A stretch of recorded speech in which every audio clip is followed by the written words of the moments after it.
We know that those are two very big films. A lot of hype is going around. A lot of money is being spent that we can't afford to spend because Joram is a very different kind of a film, and it requires certain amount of money only to promote it and to publicize it. Okay, we don't also want to overburden this film. Right. Okay. Right. So we have to be very practical and realistic about it. We can't be idealistic about our film when we are going to the audience. I have known my wife for 25 years. I like 31 years in this city. Okay. And even now we keep, talking about relocating ourselves. Where? You don't know, but you actually, the thought is always there. Right. You never feel settled. Yeah. That's the state of refugee mind. I would leave Bombay in a heartbeat. I just need to know where to go. I haven't found that yet. Hi Manoj sir, hi Devashish sir. Hi. Welcome to News 18. Thank How you. are you both? Good. We are happy. Excited. Excited. Just when we are talking to you, we got the news that there's not even a single cut from censor board. Oh wow. And we have a UA. We have a UA, that means children can go with their families to watch this film. Absolutely. Joram. Yeah. Great. That's so lovely. I watched it, and while it is disturbing, I won't lie, but it has stayed back with me and made me think about so many things. Right. The themes are very interesting. So a few that I personally picked up was there was displacement. There's this, thing of environmental crisis, man versus nature, and home. What is home? Right. Can you take me a little through what went behind, picking up these themes, also understanding the texture of Jharkhand? So these, I don't see storytelling as picking themes as much as it's a private belief system. So I've been living with these beliefs and these questions and trying to understand these situations and our unsustainable choices in the lives we live in the city for all my life. So I've also dabbled with these stories in multiple mediums. So it's all sort of come to a head really with this film. So the choice of Jharkhand is for no other reason but the fact that that state has one of the largest population of indigenous people, the Adivasi, and it also has had a history of the displacement and the questioning by the Adivasi of why are we paying the price for a nation's development. So there's been all of those themes and those questions and those movements in that state. And it's a very rich state in terms of the environment, in terms of its green cover, and it's as green as it is red and hot side by side. So that irony and that almost dichotomy of landscapes and people in that one space, Jharkhand really offered all that. So it just became like the most perfect sort of setting for a story that wants to raise these questions about this dichotomy. So it might sound like a very loaded question, but आपके लिए घर क्या है? मेरे लिए घर क्या है? मेरे लिए घर सेंटर है मेरा alignment है. So I've always stayed away from my parents and my village house, and always felt like a displaced person. You're from Bihar? I'm from Bihar. I mean, my village is near Nepal border. So once you leave your home and you go to a different city, not only it is culturally different, but also you are never staying in one room all the time. You are always in packing mode. You're rootless. You're completely rootless. Also in a place which is demographically also not the same where you're living. Your behavior is clashing with the behavior of the city. So it's a whole lot of new game when you are out of your comfort zone. So for me, home is the comfort. That is why I always felt the need to have family. Otherwise, I could easily afford not to get married or not to have a child. It's just that's the way I have seen my life. That's the kind of upbringing I come from. That's the kind of surrounding I was born in. I always felt the need of that home filled with family members. who you get your strength from. Okay, you always feel, once I used to work so hard and doing theatre in Delhi. Once Barry John, who's my teacher, and myself, we were going back to Barry's house in the evening after packing up the rest of the day. And he looked at me, and it was a packed bus. He was just looking at me and my face, and he said, Manoj, I would suggest that you go home for 2 months and then come back. Yeah. Then I asked him as to why he was saying this. He said, I think you need that. You need that sense of family. I don't have that urge to have that sense of family. He's also away from, England for many years. So he was telling me that I never had this urge to have that sense of family or sense of home. You have it in you. So you go home, you'll feel much better. Then come back. And, surprisingly, when I came back, and he just jumped up and he said, look, this is the Manoj I was missing.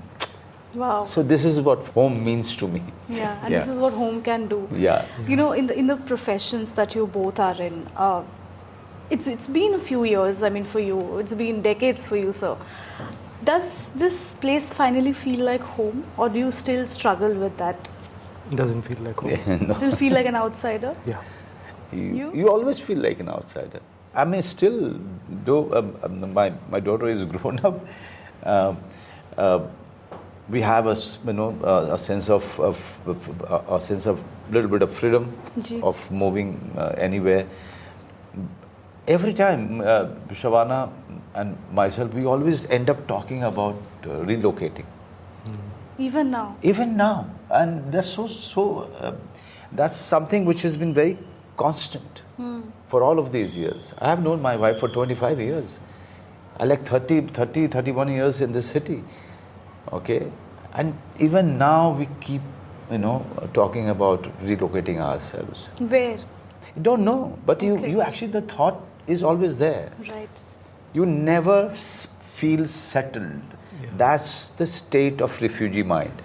I would leave Bombay in a heartbeat. Yeah. I just need to know where to go. I haven't found that yet. Okay.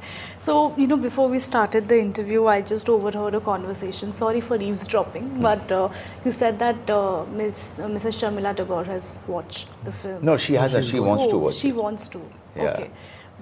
But, you did Gulmohar with her. Right. Can you tell me a little bit about, the takeaway that you had, from working with her? Has she said anything about Joram that has stayed with you? She's a movie buff. She's a cinephile.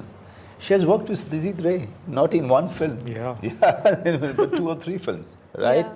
So her choices have been varied, and also there is a hint of her belief system or her politics that always showed up in her films.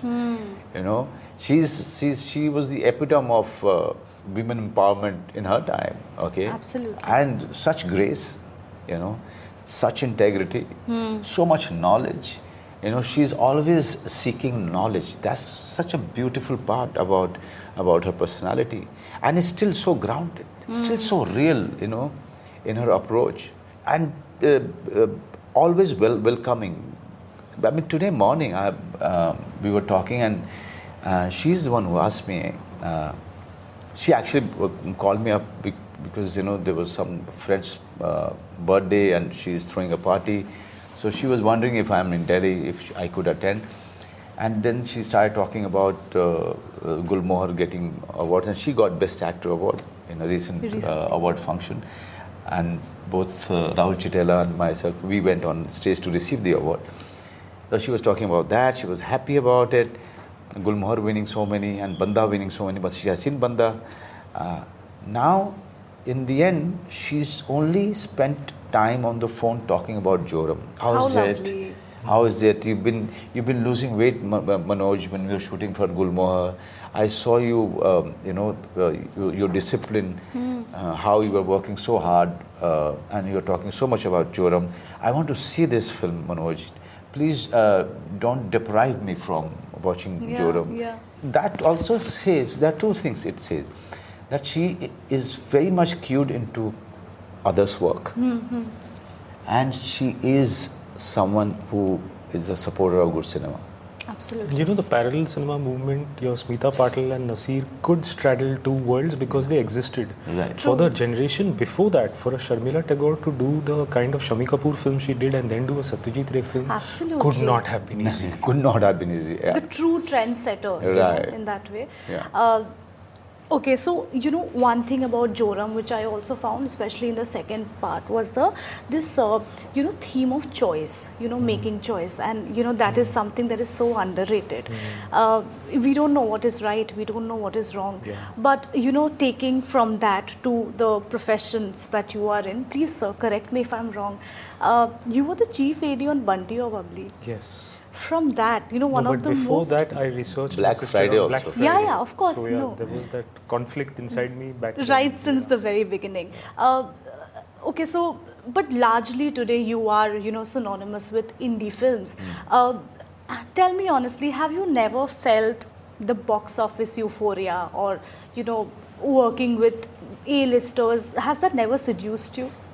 So after Bunty or Bubbly, I was writing and directing a film for Yash Raj, and I was in production for almost 3 years.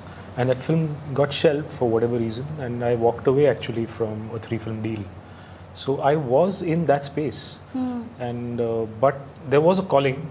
There was a lot of rage and a lot of questions inside me. So I went sort of seeking answers, and while seeking answers, I realized that I'll have to ask these questions through my stories. There's no other way for me to sort of deal with the unrest I feel inside, the socio-political rage. So that sort of brought me on this path, but that's not to say that I was not attracted to making a mainstream film, because somewhere we've all grown up on that. Yeah. In the 80s and the 90s, growing up in India, what did we have mostly but the mainstream? It was just a sporadic 1 or 2 artistic films that used to pop up.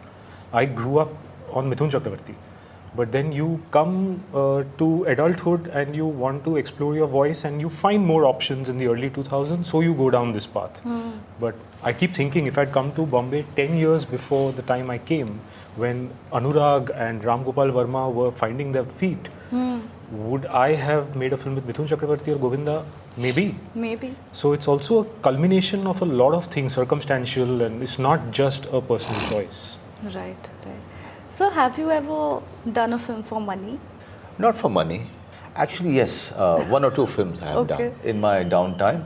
But I like the story. I like the character. But in my good time, I may have turned it away. Okay? Because they were just good and nothing more than that. But I told myself that, you know, let's not be choosy. Let's be realistic and make some money so that, you know, keep the kitchen going on. And that was a realistic decision. But it was also needed at that point of time. I don't regret doing it, not at all, because they were not bad films. Can you name them? But no, you can't name it. Okay. But yes, there are a couple of films that I have done, thinking that, you know, they will turn great. But on the second day itself, I found out that they're going to go nowhere. Then after that, I partied very hard. Because why not? But it's so important, no, for someone like him to do that, so Yeah, that yeah, they of empower course. filmmakers like me. So he straddles those two worlds, I think, very successfully. Very true, very true. But for both of you, do you think this, you know, excessive conversation about box office numbers, you know, the this many crore club, do you think sometimes that sort of takes away the sanctity of storytelling or art? I always spoke against it. I always believed that it is ruined the culture of filmmaking in our country. I always believed that the numbers that you are throwing on people's faces are not a right thing to do, because now people start talking in that language. In some of the conversation with the audience, suddenly one person, you know, quotes the amount that a film has collected, and that is, or your film has collected 20 CR, so your film is flop, and that film is hit. And if that film has collected say 100 crore and above, it's a very good film. Okay, and it actually qualifies for all kind of honors, in this country. That, actually ruined it for a cinema movement. It has done so much damage to the aspect of creativity in our creativity of our films in this country. Then what happens that when you're making a film, you're only thinking how to fool an audience to get into theater, and how to do certain tricks so that it can earn 10 crores extra on the first day. So your job area has changed completely. Now you are only thinking of making money from the word go, from the script writing stage to promoting stage. You are only thinking about making money. I want Zee Studio to make money. Who said that we don't want them to make money? We definitely want them to make money, and that is why we've been doing things that we were doing to make sure that this film reaches the audience, right audience, and they come and support the film, mentor the film, and help us, helping the studio to make more films. They will only make more films like Joram if Joram makes money. Okay? But that can't be the only discourse. But money can't be the only discourse. Because by that logic, if this thought process existed in the 50s and 60s, you wouldn't have a Guru Dutt. Absolutely. And there are many. Bimal Roy, for that matter, so many others. Yeah. Yeah. You talk about Mr. Shyam Benegan, Mr. Govind Nehlani, Mr. Satyajit Ray. Okay. So you're actually strangling some voices that the world will never get to hear of only because it's all become about numbers. Yeah. While I completely agree with you, last one, I'm getting cues, but is there any, so this is very different, from the films that are coming a week earlier, Yes. But is there any thought about, there's an animal, there's a Sam Bahadur, and we are coming a week later. Was there anything that ever bothered you? No, I know. Okay. See, we know that those are two very big films. A lot of hype is going around. A lot of money is being spent that we can't afford to spend because Joram is a very different kind of a film, and it requires certain amount of money only to promote it and to publicize it. Okay, we don't also want to overburden this film. Right. Okay. Right. So we have to be very practical and realistic about it. We can't be idealistic about our film when we are going to the audience. Okay. So when the load is less, the pressure is also less of earning the profit as quickly as possible. So it's all connected. So if Joram makes that much of money, Zee Studio will all be gung-ho about their next independent film, which has a lot of quality, lot of elements which they have supported in Joram. Okay, so it goes that way, but Joram primarily is a very strongly content-driven film. Right. It's a story-driven film. Right. Okay, it doesn't compromise even a bit when it comes to telling the story and or telling the politics of the director. It doesn't compromise even a bit. But also we want to tell the story in a very engaging way. True. Okay, that is very important. That you are thinking about the audience, but at the same time, also not compromising on the creative aspect of cinema. That's right. The cinema has two purposes. One, entertaining. Two, engaging. Okay. Some people just like to entertain, which is fine, as long as you are not compromising on the creative aspect of it. And some people would like to engage. Even that is entertainment. If I engage you for 2 hours, not letting you move, and you are with the film and you think about the film even after the film is over, as you said it so correctly about Joram, we are successful. Yeah. As a storyteller. Absolutely. Right? Your money spent is worth. True. Right? And I think somewhere all of us, including the studio, believe that the audiences out there want something different, want something engaging, like Manoj sir said, and Absolutely. that not talking down to them will reap dividends. And this is also a leap of faith in that direction. Right, right. Well, great. On that note, here's hoping for more and more people to watch this story. But thank you so much for your time. Thank you. Thank you. All the very best. Thank you. 8 दिसंबर जोरम आ रही है आपके नजदीकी सिनेमाघरों में UA certificate के साथ। UA certificate के साथ एक भी कट नहीं मिला है हमको। एक भी कट नहीं मिला। ओके।